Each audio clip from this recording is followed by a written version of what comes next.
ใครเป็นสายกาแฟห้ามเลื่อนผ่านคัพเค้กวันนี้ทั้งนุ่มทั้งหอมละมุนมากเค้กกาแฟหน้านิ่มตัวเค้กนุ่มฟูหอมกลิ่นกาแฟราดด้วยซอสกาแฟหน้านิ่มเนื้อเนียนละมุนอร่อยเข้ากันมากๆวิธีทำไม่ยุ่งยากซับซ้อนถ้าใครชอบเราไปดูวิธีทำกันเลยเริ่มจากการเตรียมนมกาแฟใส่ผงกาแฟลงไปในนมร้อน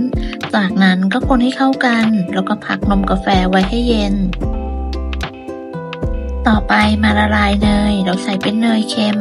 สามารถนำเนยเข้าไปละลายพร้อมกับการวอร์มเตาอบได้เลยเราจะอบที่อุณหภูมิ170องศาจากวอร์มเตาไว้ที่180องศาเพื่อป้องกันไฟลดลงจากการที่เราเปิดปิดเตาระหว่างที่วอร์มเตาและละลายเนยเราก็มาตีส่วนผสมได้เลยใส่ส่วนผสมทุกอย่างลงไปยกเว้นเนยละลายก็จะมีไข่น้ำตาลน้ำเปล่านมกาแฟแป้งเค้กผงฟูและเอททีใส่ส่วนผสมที่เป็นของเหลวลงไปแล้วเทแป้งผงฟูลงไปบนกระชอนร่อนแป้งจากนั้นร่อนแป้งลงไปในส่วนผสมของเหลว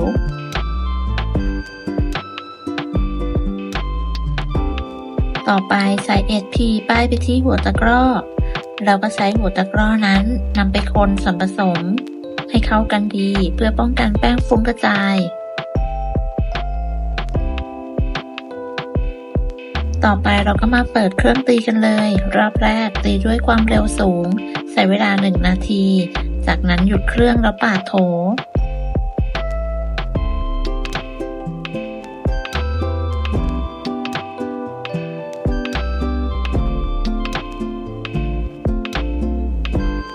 ต่อไปเราก็จะตีต่อด้วยความเร็วสูงใช้เวลา 5-6 นาที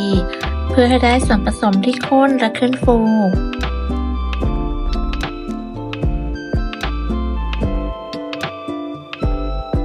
เมื่อครบเวลาแล้วก็หยุดเครื่องเช็คส่วนผสมจะมีความข้นประมาณนี้ไม่เหลวแล้วก็ไม่ข้นเกินไปจากนั้นเราก็จะเปิดสปีดความเร็วต่ำใส่เนยละลายลงไปเนยละลายที่ใช้จะต้องมีอุณหภูมิอุ่นค่อนไปทางร้อนใส่เนยละลายลงไปเป็นสายจนกระทั่งเนยละลายหมดจากนั้นปรับเป็นสปีดความเร็วกลางตีให้ส่วนผสมเข้ากันดีใช้เวลาประมาณ2 นาที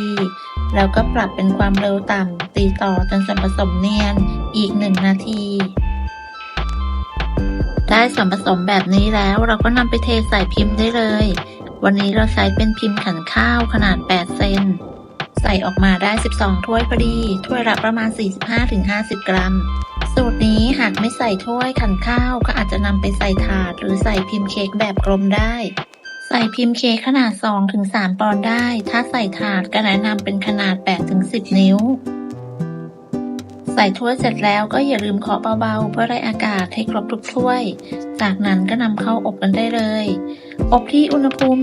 170องศาไฟบนล่างไม่เปิดพัดลมใช้เวลาประมาณ 15-16 นาทีครบเวลาแล้วก็นำเค้กออกจากเตากระแทกพิมพ์เบาๆให้เค้กเซ็ตตัวเสร็จแล้วก็นำไปพักให้เย็น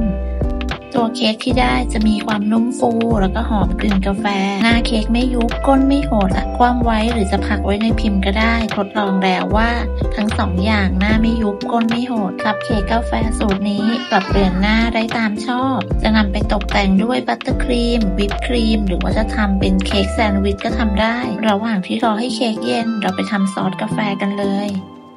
ผสมแป้งข้าวโพดกับนมข้นจืดใส่รวมกันแล้วก็คนให้แป้งข้าวโพดละลายจากนั้นก็พักไว้ก่อนต้มน้ำเปล่าจนร้อนจากนั้นใส่ผงกาแฟและผงวุ้นลงไปคนให้ผงกาแฟและผงวุ้นละลาย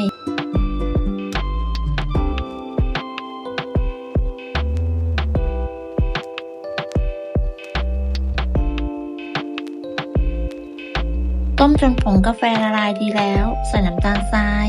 และนมข้นหวานลงไปหากใครใช้เนยจืดให้ใส่เกลือลงไปเล็กน้อยคนส่วนผสมให้เข้ากันจนเดือดจากนั้นใส่นมข้นจืดที่ผสมแป้งข้าวโพดไว้ลงไปคนส่วนผสมต่อจนมีลักษณะเป็นริ้วตะกร้อเดือดและมีความข้นได้แบบนี้แล้วก็ปิดไฟยกลงจากเตา จากนั้นเราก็จะใส่เนยลงไป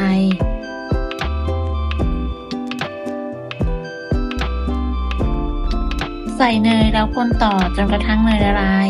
เสร็จแล้วเราก็จะพักซอสกาแฟหน้านิ่มไว้ให้อุ่นจนเกือบเย็นเราก็นำไปราดบนหน้าเค้กแนะนำให้ราดหน้าเค้กในขณะที่ซอสยังมีความอุ่นแต่อย่าให้ร้อนจัด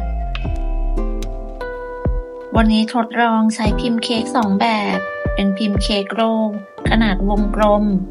ก่อนวางเค้กจะหยดซอสหน้านิ่มลงไปเพื่อป้องกันเค้กเลื่อนจากนั้นก็วางเค้กลงไปได้เลยราดซอสหน้านิ่มลงไปเขย่าพิมพ์เล็กน้อยเพื่อให้ส่วนผสมเกลี่ยได้ทั่วเค้กหากเราราดซอสขณะที่ยังมีความอุ่นตัวซอสหน้านิ่มจะเคลือบได้ง่ายกล่องเค้กแบบนี้จะมีความกว้างขนาดประมาณ10 x 10 เซนเป็นกระดาษแบบเคลือบและมีฝาแบบใสมองเห็นด้านในได้อย่างชัดเจนราดซอสหน้านิ่มลงไปแล้วพักไว้ให้เซ็ตตัวจากนั้นก็ตกแต่งด้วยโลตัสบิสคอตเป็นบิสกิตที่เหมาะกับการตกแต่งเค้กกาแฟมากมีความหอมกลิ่นคาราเมลเพิ่มความสวยงามและเพิ่มมูลค่าให้เค้กได้เยอะตกแต่งเสร็จแล้วก็ปิดฝาแล้วก็นำไปพักในตู้เย็นได้เลยเค้กกาแฟหน้านิ่มสูตรนี้เนื้อเค้กนุ่มมากเข้ากันกับซอสหน้านิ่มมากๆรสชาติหวานกำลังดีหอมกลิ่นกาแฟสามารถทำขายหรือเป็นของขวัญของฝากได้เลยขอบคุณสำหรับการติดตามรับชมคลิปนี้หากเพื่อนๆชอบก็อย่าลืมกดไลค์กดแชร์กดติดตามเพื่อเป็นกำลังใจให้กันด้วยค่ะสำหรับคลิปนี้ต้องลาไปก่อนพบกันใหม่ในคลิปหน้าสวัสดีค่ะ